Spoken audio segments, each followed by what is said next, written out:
como é que eu leio uma coisa dessa e não entendo que eu estou no lugar errado?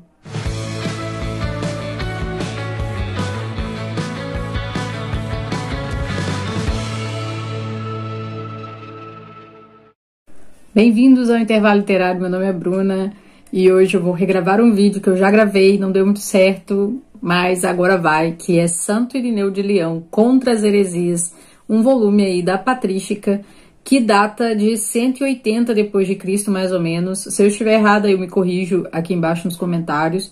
E é um livro muito importante para quem quer entender o que é uma heresia muito antiga, que é citada ali nas cartas de Paulo, né, que é corrigida por Paulo, que é o gnosticismo.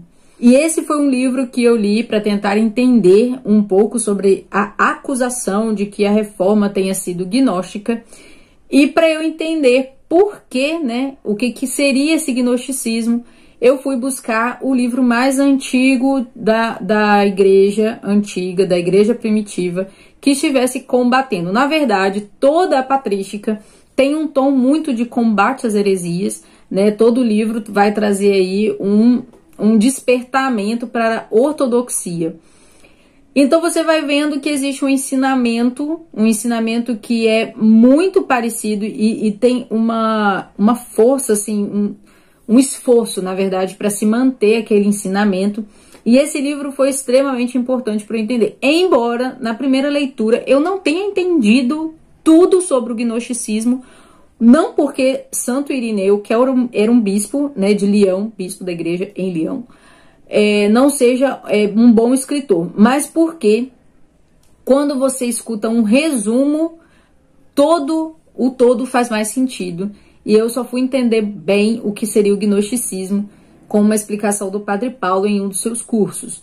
Mas eu já tinha lido Santo Irineu e eu li esse livro Contra as Heresias umas 3 vezes, né? Uma eu li do início ao fim, da segunda vez eu li as partes que eu tinha mais dúvida, e aí vi o vídeo do Padre Paulo, e na segunda vez eu li do livro 3 em diante, porque eu queria ler a apologética de Santo Irineu, porque a partir do livro 3, Santo Irineu, depois de já ter exposto todas as vertentes gnósticas que ele já tinha entrado em contato, ele vai trazer qual que é a doutrina correta, porque esse é um livro que vai servir de apologética para uma outra pessoa. Esse é um livro que ele está escrevendo para ajudar uma outra pessoa a entender o que é o gnosticismo e a não deixar o gnosticismo entrar na igreja onde essa pessoa está, né, ali pastoreando, fazendo o seu papel de pastor. Nesse caso, o que eu vou expor aqui agora não é bem o gnosticismo, porque eu acho ele uma coisa extremamente complexa para eu poder falar num vídeo rápido, e eu queria trazer algum conteúdo para vocês essa semana, porque realmente não está dando, eu não estou conseguindo fazer esses vídeos mais elaborados, nem estou mandando esse vídeo para edição. Então, eu vou usar das minhas anotações, essas anotações aqui, sobre a apologética de Santo Irineu. E eu quero contar um pouco para vocês também que, ao ler essa questão do gnosticismo, tiveram 2 momentos assim que eu fiquei extremamente estarrecida, e eu voltei na leitura do livro do C.S. Lewis, O Cristianismo Puro e Simples, porque eu tinha visto em um desses momentos ele falando de batismo e de Eucaristia, tá? Então vamos lá, vamos começar do começo. O que é o gnosticismo aqui em Santo Irineu de Leão? Ou seja, o gnosticismo era uma coisa que já existia e que toma formas do evangelho, toma termos do evangelho para se misturar. E no caso, ele não admite a encarnação. Essa é a principal característica do gnosticismo. Ele não admite a encarnação diretamente do divino, do Deus, né? Ele não, o verbo encarnado é totalmente deturpado. Aquilo que João vai escrever no seu evangelho é totalmente negado pelo gnosticismo, mas ele se mistura para poder roubar a fé das pessoas, né? Então existe uma emanação, a emanação divina e pura, que ele vai emanar algumas coisas, né, algumas entidades, que dessas entidades virá o filho, e desse filho vem as outras coisas, e de uma deturpação dessas emanações vem a matéria, da queda de uma dessas emanações vem a matéria. Então a matéria, ela é infundida com alguma coisa divina, e o conhecimento é o caminho por onde essas pessoas podem retornar à emanação mais pura, sabe? E a matéria é um lixo no gnosticismo, tá? Se você pegar para ler, você vai entender até mesmo esses pontos bem, assim, bem característicos mesmo do calvinismo, e eu vou explicar por quê. Existe dentro do gnosticismo uma separação das pessoas. Existem aquelas pessoas que são espirituais, essas pessoas são os gnósticos, são aqueles iluminados que têm a verdade, que conhecem a verdade, certo? Existem aquelas pessoas que são uma mistura, né, dos espirituais com os carnais, e elas podem ser recuperadas. Elas podem ser recuperadas. Então, pela pregação dos gnósticos, essa pessoa vai conhecer a realidade e vai poder ser salva. E existem aquelas pessoas que são só materiais e nunca poderão ser salvas, mesmo que os gnósticos revelem para elas todo o conhecimento. E é exatamente, e isso é imutável, né? Isso, então, essa inexorabilidade, eu acho que é essa palavra, essa imutabilidade da realidade da pessoa é muito característico da eleição em Calvino. Não envolve livre-arbítrio de forma alguma. Então, não é o fato de você pregar e a pessoa se arrepender dos seus pecados que vai levar a pessoa à salvação. E sim o fato dela ser ou não pneumática, ela ter ou não pré-condições para receber o evangelho, certo? Então, isso foi uma coisa que me chocou muito, porque eu não precisou ninguém falar. Eu lendo o livro, eu falei assim, olha só, tá, isso aqui, eu conheço isso aqui, eu já vi isso aqui em algum lugar, né? Porque o que acontece? Os salvos, né, na teoria calvinista, os salvos têm o evangelho e já são salvos mesmo. Eles são eleitos, eles têm certeza que são eleitos. E aí ele vai ao mundo para pregar, e lá ele sabe que naquela multidão existem pessoas que são eleitas, pessoas que têm condições de receber o evangelho, e pessoas que mesmo escutando as mesmas coisas, mesmo tendo a mesma capacidade intelectual ou intelectiva das outras, elas não vão aceitar Jesus, então elas vão escutar a mesma coisa e vão para o inferno do mesmo jeito e tal. E isso faz muito sentido dentro do contexto calvinista, mas eu achei esse mesmo contexto dentro do gnosticismo. Então, e uma coisa que um bispo da igreja primitiva estava combatendo. Ah, Bruno, você acha que não existe eleição? Eu acho que existe eleição, não do jeito gnóstico, né? Existe uma eleição que não ignora o livre-arbítrio. Como isso? Não sei. Eu ainda não bati nesse ponto, nessa tecla. Não é importante para mim, não me interessa. Isso é um mistério de Deus, sabe? Eu não sou gnóstica. Eu não vou dizer como que é que as coisas funcionam, sendo que é um mistério de Deus, tá? E dentro da Igreja Católica eu não tenho essa obrigação, né? Eu posso muito bem deixar isso para os doutores teólogos e me preocupar com o que o humano tem que fazer, o que o ser humano tem que fazer? Se arrepender e crer em Deus. Então, eu acho que é isso que a gente deve fazer, eu devo fazer agora. Tudo bem, eu vi isso, vi que existem paralelos perfeitos entre a teoria gnóstica e a teoria de salvação por eleição dos calvinistas, tá? E aí, eu era calvinista, eu posso falar, porque é exatamente assim, tá? Não existe livre-arbítrio, não existe essa coisa de a pessoa não tá crendo, a pessoa não tá acreditando, porque ela quer mesmo, ela odeia Deus e tal, mas ela pode vir a se arrepender. Não, tudo isso é um discurso. Depois, quando você vai se aprofundando, você vai ver, não é bem assim. Se a pessoa não for eleita, o Espírito Santo não vai tocar naquela pessoa. Ela nunca vai ter essa possibilidade. E essa é a verdade, se você for ler as institutas, se você for ler a questão da eleição, né? Mesmo que existam algumas divisões aí dentro da igreja presbiteriana de pessoas mais deterministas e pessoas menos deterministas e tal. Aí outra coisa que me deixou assustada é que, à medida que Santo Irineu de Leão vai explicando a teoria gnóstica, tem uma hora que ele fala assim, e os gnósticos mudaram o batismo. Aí eu falei, batismo é um assunto que me interessa. Eu estava lendo, né, eu estava estudando sobre isso. Aí ele fala assim, eles misturam água e óleo no batismo. E alguns nem batizam mais porque não admitem que a matéria comunique os dons espirituais. Aí eu falei, ô Jesus, isso aí é em qualquer igreja. Mesmo que as igrejas façam o batismo, elas não admitem que a matéria comunique graça, certo? É tudo um ritual simplesmente simbólico, né? Como eu adotei essa expressão e eu vou usá-la, é um teatro muito importante. Não quer dizer absolutamente nada. O que acontece, acontece espiritualmente, no campo das ideias, no campo da alma, sem ter nenhuma ligação real com a matéria, né? Então, como eu disse, os gnósticos ignoram a matéria. Os gnósticos não querem saber da matéria. Nem sei como é que tá o foco disso aqui. E aí, quando eu vi isso, eu falei, é exatamente isso. A Eucaristia e o batismo e todos os outros sacramentos são ignorados e são rebaixados a meros teatros porque a matéria não comunica a graça. Isso é gnóstico. Isso é o que Santo Irineu está combatendo. Ok.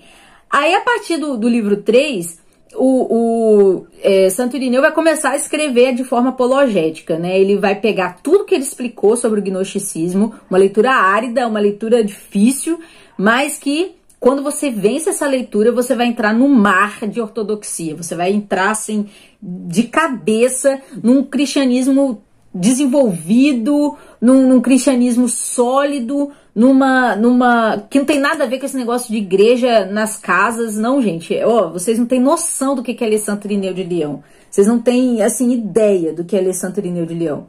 E aí, eu tomei um baque muito grande, óbvio, né? Porque eu começo a ler Santo Irineu de Leão, o que eu espero da igreja primitiva? Que ela seja parecida com a igreja protestante, não que ela seja parecida com a igreja católica, tá? E aí aqui no livro 3 ele começa assim, ó, doutrina cristã. Eu li no Kindle. Eu tô gritando, é porque tem muita música e me irrita. Aí eu tô irritada. Então, vamos lá. Eu vou ler aqui as minhas anotações, tá? Escritura mais única fé que a igreja recebeu e comunica por meio dos apóstolos, conhecendo a verdade. Então, ele já começa aqui falando sobre a verdadeira doutrina cristã é aquela que está na escritura e que foi passada pelos apóstolos. Aí aqui eu já pensei assim, pô, legal, né? Escritura, só escritura aqui. De repente, ele solta um negócio assim, ó, presta atenção. Lembra-te, portanto, do que dissemos nos primeiros 2 livros, e acrescentando o que agora diremos, terás fartíssima argumentação contra todos os hereges, e te oporás a eles com segura e determinada firmeza em favor da única fé verdadeira e vivificante, que a igreja recebeu dos apóstolos e comunica a seus filhos. Então aqui a gente já vê que a fé, ela é apostólica. Com efeito, o Senhor de todas as coisas deu aos seus apóstolos o poder de pregar o evangelho, e por meio dele nós conhecemos a verdade, isto é, o ensinamento do Filho de Deus. A eles o Senhor disse, o que vos ouve a mim ouve, e o que vos despreza a mim despreza a quem me enviou. Aí tá, falei, beleza, mas a escritura é apostólica, né? Os evangelhos, as cartas, né? O Novo Testamento é todo apostólico. Aí a tradição apostólica, origem apostólica da tradição. Aí ele diz o seguinte, não foi, portanto, por ninguém mais que tivemos conhecimento da economia da nossa salvação, mas somente por aqueles pelos quais nos chegou o evangelho, que eles primeiro pregaram e depois, pela vontade de Deus, transmitiram nas escrituras, para que fosse para nós fundamento e coluna da nossa fé. Na nota desse livro, olha só, a tradição é maior que as próprias escrituras, pois ela primeiramente foi pregada e só posteriormente fixada em textos escriturísticos. Inclusive, essa tradição viva é força para alguns grupos que não tiveram outro conhecimento senão a antiga tradição dos apóstolos, o que lhes dá, inclusive, contra os que anunciam um evangelho diverso ou herético. E tudo isso vai ser tratado aqui no livro 3 de Santo Irineu, tá bom? Como garantir a verdadeira tradição? Aí, como ele falou aqui da tradição, ele vai começar a elencar a verdadeira tradição. Olha só o que ele fala. Onde está a verdadeira tradição? Portanto, a tradição dos apóstolos, que foi manifestada no mundo inteiro, pode ser descoberta em toda a igreja, por todos os que queiram ver a verdade. Poderíamos enumerar aqui os bispos que foram estabelecidos nas igrejas pelos apóstolos e os seus sucessores até nós. E eles nunca ensinaram nem conheceram nada que se parecesse com o que essa gente vai delirando.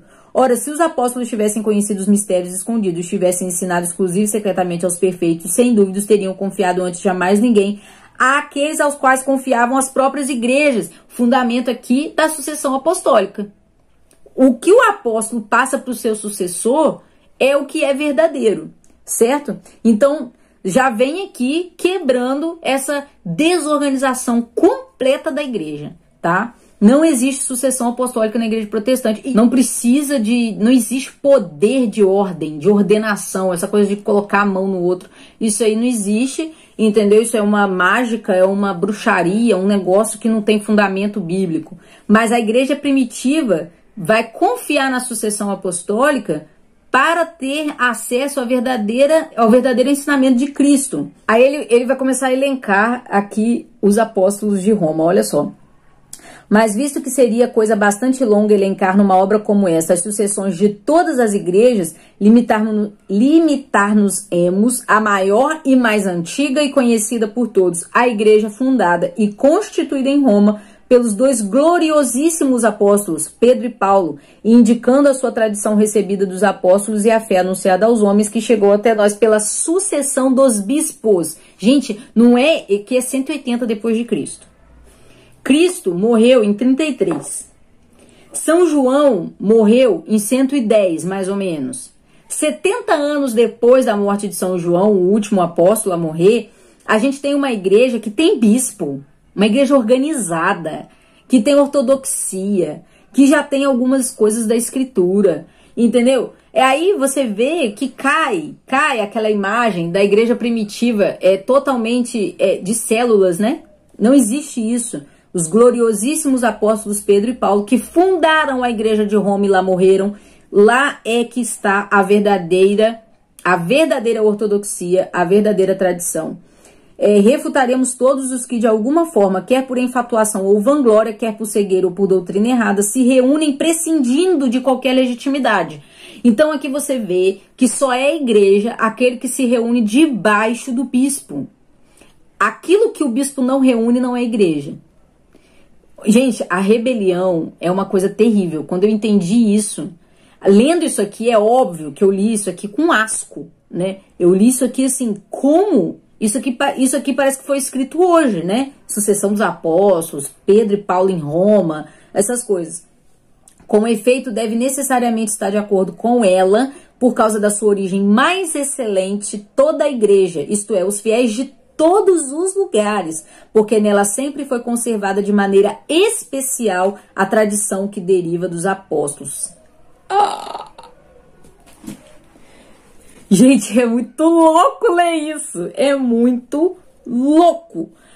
Pontificado. Tem um lugar aqui que vai falar de pontificado, ó. Aí ele começa, né? Ele começa falando assim, primeiro foi Pedro, depois foi Lino, depois foi Clemente, depois foi... E ele vai marcando o tempo. Quando o rei do Egito fez isso, quando não sei o que, ele vai marcando, né? Aí é muito legal ler isso aqui, ler com Eusébio de Cesareia. Aí ele fala o seguinte, ó. A Aniceto sucedeu Sóter. E presentemente Eleutério, em 12º lugar na sucessão apostólica, detém o pontificado. Com esta ordem e sucessão chegou até nós na igreja a tradição apostólica e a pregação da verdade. Esta é a demonstração mais plena de que é uma e idêntica à fé vivificante, que fielmente foi conservada e transmitida na igreja desde os apóstolos até agora. Ou seja, o que é a igreja? Igual Chesterton fala, o cristianismo é uma igreja. E essa igreja é uma só. Eu escutava isso, sabe, assim, de católicos, né? A igreja é só uma, não existe esse negócio de igreja, desse monte de igreja que tem, não. A igreja é uma só. E você não entende. Gente, eu nunca vou ficar repetindo isso, porque as pessoas não entendem. Quando você fala de unidade da igreja, isso não tem significado. Não encontra significado dentro da cabeça de uma pessoa que não entende a unidade da fé católica. Então, isso é a unidade da fé católica. A igreja é uma só, debaixo de uma mesma tradição, sobre o pontificado da Igreja de Roma. Tá aqui, 180 depois de Cristo, igreja primitiva, tá? E isso foi, assim, catastrófico, né? Eu não poderia fugir da autoridade desse testemunho. Não tinha como. Sobre a Eucaristia, né? No livro 4, sobre o caráter sacrificial do culto, né? Que eu já falei em um outro vídeo aqui, né? Eu vou deixar linkado aqui também. Foi um vídeo que eu fiz sobre a Eucaristia também, sobre simbologia bíblica. Aí, o caráter sacrificial do culto, e o sacrifício é o pão e o vinho. Olha só. Aconselhando também aos seus discípulos a oferecerem a Deus as primícias das suas criaturas, não porque ele precisasse, mas porque eles não se mostrassem inoperosos e ingratos, tomou o pão que deriva da criação, deu graças dizendo, isto é o meu corpo. Do mesmo modo, tomou o cálice que provém como nós da criação e declarou seu sangue, estabeleceu a nova oblação do Novo Testamento. Oblação é sacrifício, tá? Então, existe um sacrifício do Novo Testamento, que é o pão e o vinho. É esta mesma oblação que a igreja recebeu dos apóstolos e que no mundo inteiro a igreja, oferece a Deus, que nos dá o alimento como primícias dos dons de Deus na nova aliança. Malaquias, de novo, Malaquias aparece na patrística como referência para o sacrifício do Novo Testamento. Um dos 12 profetas a profetizou dizendo, não tenho prazer em vós, diz o Senhor Onipotente, não me agrada o sacrifício de vossas mãos, porque do levante ao poente meu nome é glorificado entre as nações, em todo lugar se oferece incenso ao meu nome, sacrifício puro, porque o meu nome é grande entre as nações, diz o Senhor Onipotente. Aí ele explica, com estas palavras afirma de forma claríssima que o primeiro povo cessaria de oferecer a Deus e que em todo lugar lhe seria oferecido sacrifício puro e que o nome seria glorificado em todas as nações. Então, o sacrifício judeu deixa de ser feito, mas um sacrifício melhor, superior, é feito em toda a terra e não só em Israel, ao nome de Deus, que é o sacrifício do seu filho, que é oferecido nos altares das igrejas, todas as missas, o pão e o vinho, que é o corpo e o sangue de Cristo. No ponto 18.1 do capítulo 4, que se vocês tiverem o livro, vocês vão ver, existe uma declaração inequívoca em relação a isso. Ó. Sacrifício puro e aceito por Deus é a oblação da igreja. É o sacrifício da igreja, tal como o Senhor lhe ensinou a oferecer em todo o mundo. Não por necessitar de nosso sacrifício, e sim porque o ofertante se enche de glória quando o seu dom é aceito. Pela dádiva a um rei manifesta-se a homenagem e afeição. Querendo o Senhor que com simplicidade e inocência oferecêssemos nossos dons, deu-nos o preceito, se estás para fazer tua oferta diante do altar e te lembrares que teu irmão tem alguma coisa contra ti, deixa lá a tua oferta diante do altar e vai primeiro reconciliar-se com teu irmão, só então vem fazer a tua oferta. Aí ele vai dizer da substituição. A igreja é a única a fazer ao Criador esta oblação pura, oferecendo-a com ação de graças, que a gente sabe que a Eucaristia é ação de graças, por meio de suas mesmas criaturas. Os judeus já não oferecem, suas mãos estão cheias de sangue, porque não receberam o verbo pelo qual é oferecido a Deus. E aí tem uma citação direta no 18.5, aonde, meu Deus, prestem atenção nisso. Aqui ele vai ligar a recusa dos gnósticos com a matéria e a Eucaristia. Como ainda podem afirmar que a carne se corrompe e não pode participar da vida quando ela se alimenta do corpo e do sangue do Senhor? Então, ou mudam a sua maneira de pensar, ou se abstenham de oferecer as ofertas de que falamos acima. Quanto a nós, nossa maneira de pensar está de acordo com a Eucaristia, e a Eucaristia confirma nossa doutrina. Como é que eu leio uma coisa dessa e não entendo que eu estou no lugar errado? Como é que eu leio isso e simplesmente... isso aqui pode ser qualquer coisa. Pois lhe oferecemos o que já é seu, proclamando como é justo a comunhão e a unidade da carne e do Espírito. Assim como o pão que vem da terra, ao receber a invocação de Deus, já não é pão comum, mas a Eucaristia, feita de 2 elementos, o terreno e o celeste. Do mesmo modo, os nossos corpos, por receberem a Eucaristia, já não são corruptíveis, por terem a esperança da ressurreição. Isso aqui é grandioso, isso aqui é incrível. Eu não tenho palavras para dizer o quanto isso é impactante para mim. A doutrina da encarnação, os estudos, né, são aqueles que negam a salvação vinda da carne, ensinam que Jesus era uma aparição profética. Os gnósticos negam a salvação da carne porque ela é incapaz de receber a incorruptibilidade. Isso está no livro 5. E isso é contra o ensinamento de Cristo, essa negação da salvação do corpo, da ressurreição da carne, que é o que a gente fala no credo. Creio, né, na ressurreição da carne.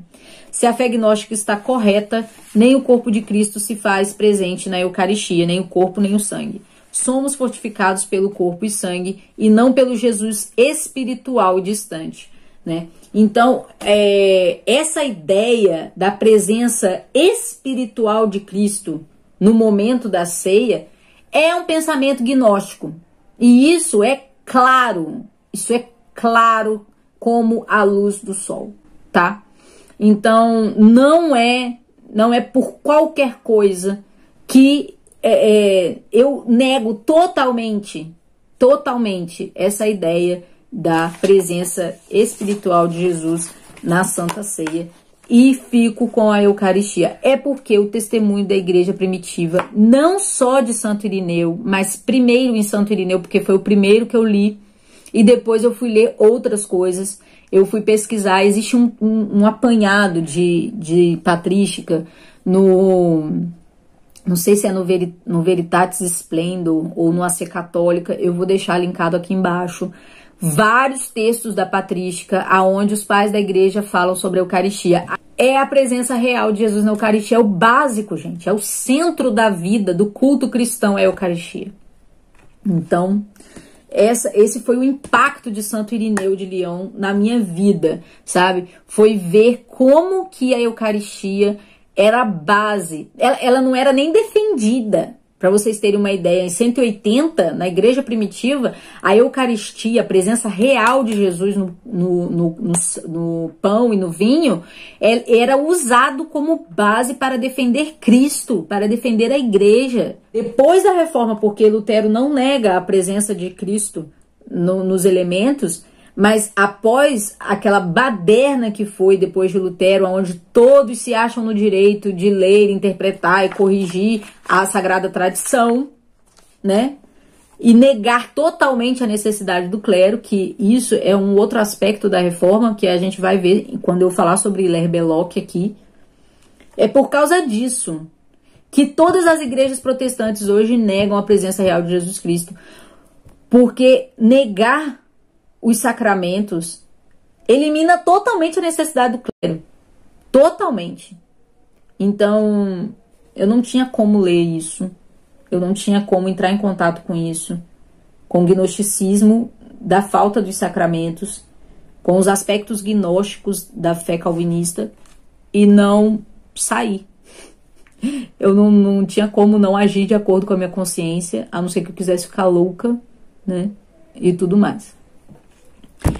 Eu espero que vocês tenham gostado desse vídeo. Deixem o seu like aqui e perdoa aí esse vídeo com uma qualidade esquisita, com um pouco de... com essa doideira que foi essa mexeção de mão aqui, tá? Mas é porque eu realmente fico impactada com Santo Irineu de Lyon. E também eu quero indicar lives, vai estar aqui embaixo também um material de lives a respeito da patrística e de Santo Irineu que eu fiz com a Priscila lá no Instagram. Eu queria muito convidar vocês também para fazerem parte do Instagram, do Intervalo Literário, porque a minha tendência é migrar para o Instagram, tá? Eu vou voltar aqui, vou ficar por aqui um pouco, mas eu gostaria de migrar para lá por outras questões que vocês vão ficar sabendo depois, tá bom? Então é isso, pessoal. Eu fico por aqui e até mais.